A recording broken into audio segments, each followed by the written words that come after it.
물가는 안 낮출 것이기 때문에 집값은 계속 오른다. 공급 부족이 여전하기 때문에. 그런데 공급 부족 아니죠.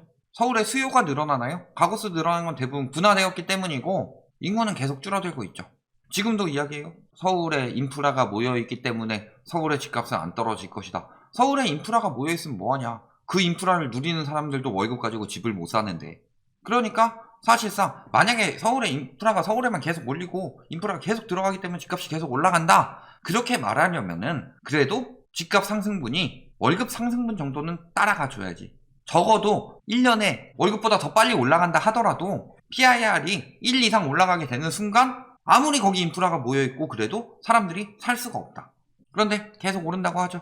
계속 올라갈 수 있을까? 지금 거래량 박살나면은 집값이 떨어질 수밖에 없는 이유. 거래량은 떨어져도 집값은 계속 오른다. 이 말이 안 되는 이유. 요거 한번 봅시다.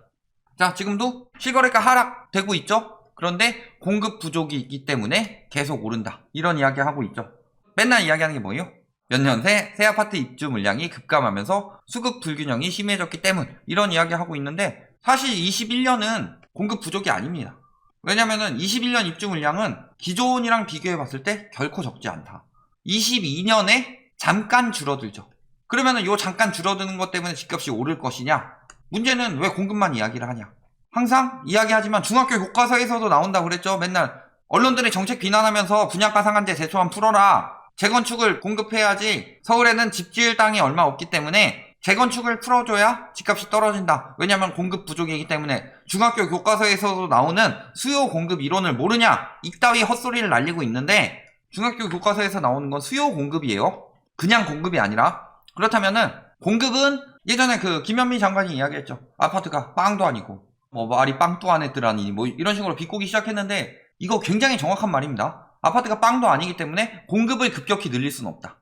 이거 해봤자 다음 정부죠. 한 2018년, 2019년쯤에 아무리 그거 풀어봤자 다음 정부예요. 그러니 수요를 억제한 거죠. 첫 번째는 그 이유. 그리고 두 번째는 뭐예요? 공급을 많이 하면 뭐하냐. 특히 2018년 역대급 공급이 나왔죠. 20년까지. 역대급 공급이 나왔는데 집값은 계속 올라갔죠. 그것은 무엇 때문이에요? 수요 때문에. 실수요도 있지만 투기 수요도 많이 들어왔죠.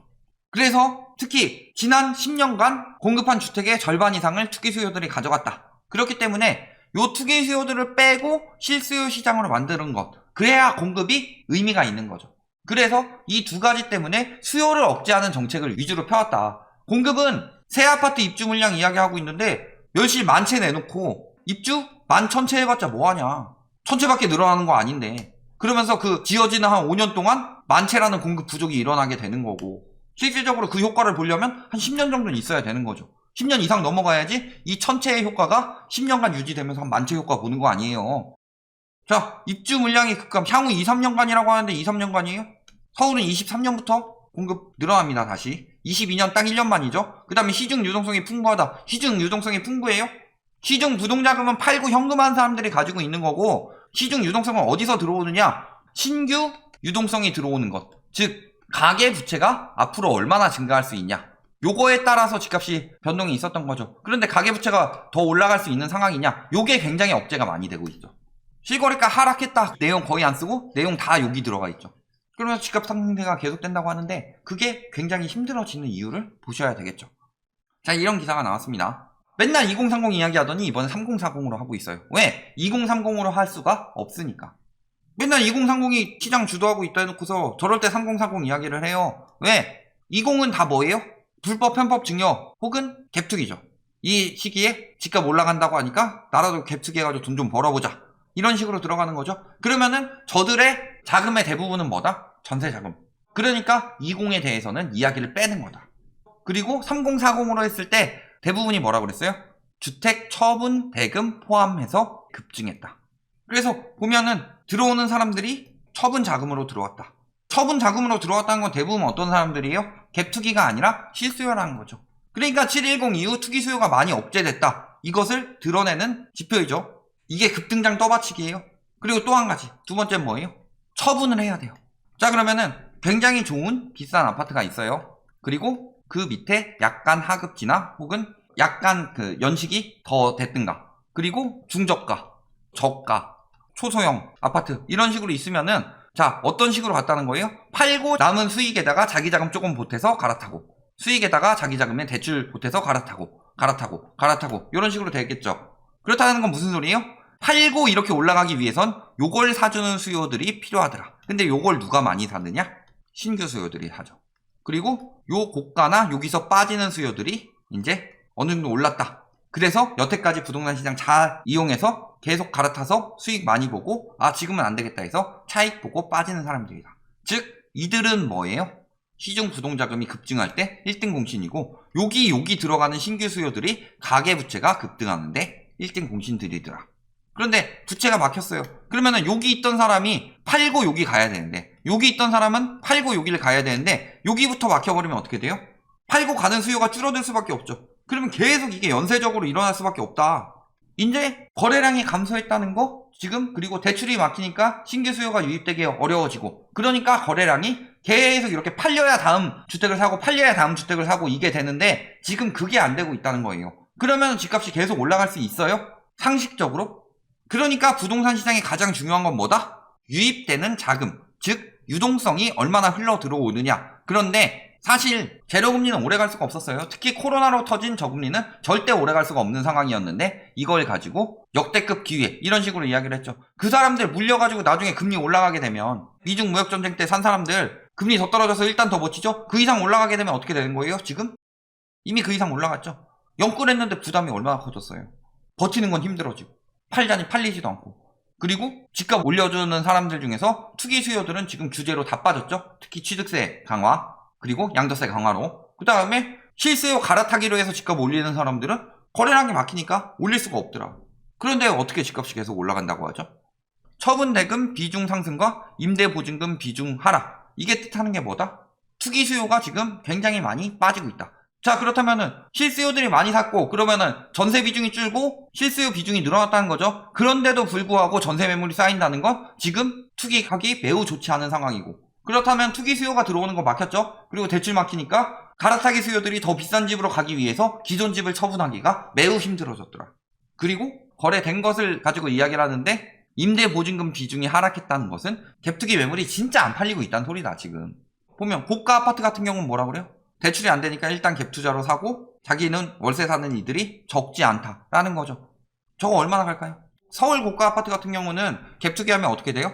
갭투기 해도 특히 뭐 재건축 이런 것들 보면은 전세 비중이 매우 낮기 때문에 자기 자본이 굉장히 많이 필요해요. 거기서 대출을 40% 받더라도 안 넘어가죠. 대출에다가 전세가 합쳐도 매매가를 넘어서지 않는다. 그런 식으로 사는 사람들도 많죠. 근데 본인은 월세 살면서 차익 봐서 나중에 돈 엄청 벌어야지 생각하고 있는데 나가는 돈만 오지게 많아지고 갭투기 매물은 팔리지도 않는다. 보증금 비중이 늘어난 거예요? 임대 보증금이 증가한 거는 계속 지금 전세가 뛰었기 때문이죠. 다주택 양도세 중과로는 한계다 라고 하면서 뭐라 그래요? 양도세 혜택을 조정하고 다주택 1주택 할 거 없이 최대한 60%까지 상향하자. 문제는 1주택 갭투기도 많기 때문에 하는 얘기겠죠. 하지만 1주택 갭투기보다는 사실은 다주택을 막아야 된다. 1주택 갭투기는 갭투기일 수도 있고 나중에 내가 저 전세금 모아가지고 내가 살려고 하는 거일 수도 있고 과도하게 많이 해가지고 남의 것까지 착취하는 다주택자들에 비하면 약과니까 다주택 규제를 더 확실히 하는 게 맞죠. 기존 주택이 처분이 안 되는데 매수할 사람이 없다. 그러면 어떻게 갈아타기를 해요? 갈아타기가 안 되죠? 그러면 갈아타기 안 되면 어떻게 돼요?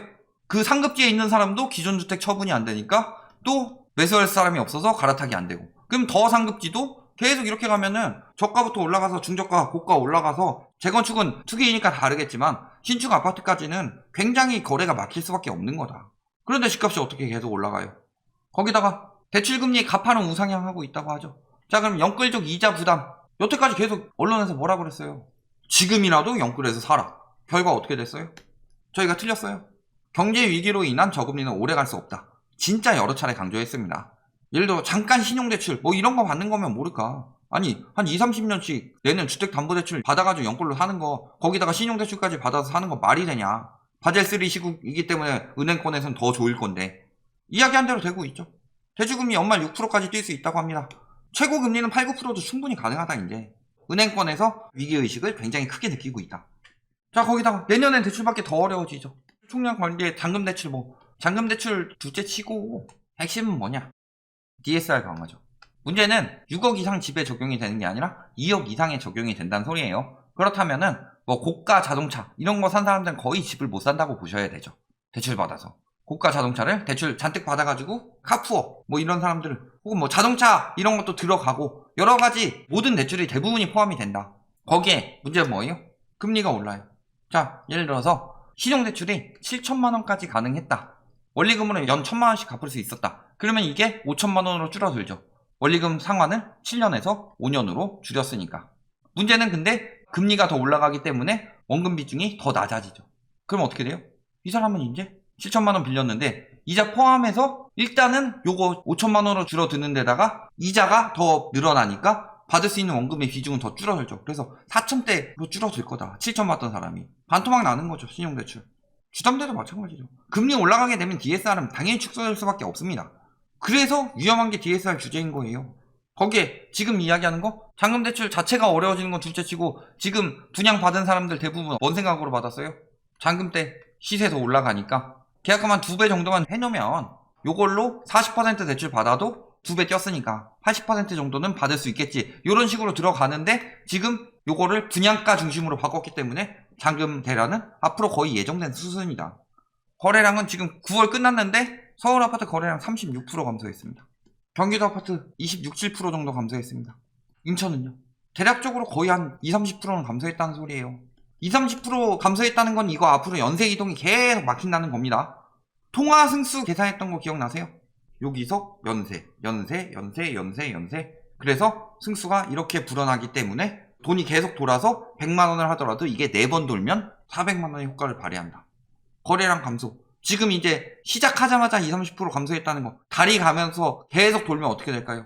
내년쯤에 거래 완전 박살나겠죠. 지금도 보면 어때요? 거래량 저렇게 감소된 이유가 뭐예요? 6명 중 1명 주포자. 자금 조달이 힘들어서. 사는 이유 뭐예요? 전월세 가격 불안. 임대차 3법을 왜 그렇게 때리냐? 첫 번째는 임대차 3법으로 투기 수요들이 전세가 올리기 힘들어서 버티기 힘들어지기 때문에. 두 번째는 이거 조장하려고. 집값 계속 오른다. 이거 조장하려고. 저게 힘들어진다는 거예요. 장기적 우상향이요. 자, 가계부담이 얼마나 증가했냐? 그래프를 하나 보시면 나옵니다. 1번 때부터 뭘 해봤냐? 가계부채 곱하기 시중금리를 한번 해봤습니다. 자, 그랬을 때 어느 정도 수준까지 올라갔을 때 집값이 떨어지느냐? 보면은 55조 가까이 됐을 때 집값이 떨어지기 시작했습니다. 그래서 이때 한 54조 넘어서면서부터 2008년에 뚝 떨어지기 시작했죠. 집값이. 그리고 2018년에 잠깐 떨어졌죠. 이때가 55조 정도를 유지하다가 갑자기 부담이 커져서 떨어지기 시작했습니다. 그런데 이게 집값이 떨어지면서 떨어지고 있는데 무슨 일이 터진 거예요? 갑자기 금리가 뚝 떨어지면서 이자 부담이 확 줄었다. 그리고 집값 계속 올라가는데 이자 부담이 계속 줄어드니까 집값이 올라가고 있었죠. 그러다 지금 다시 올라가고 있습니다. 52조 수준인데 2분기까지밖에 안 나왔어요. 가계대출이. 그리고 시중금리는 3분기까지 나왔어요. 그런데 3분기에 가계대출 더 증가했죠. 그런데 3분기 제외하고 2분기 가계신용 곱하기 3분기 이자를 곱했더니 이미 55조를 넘어섰더라.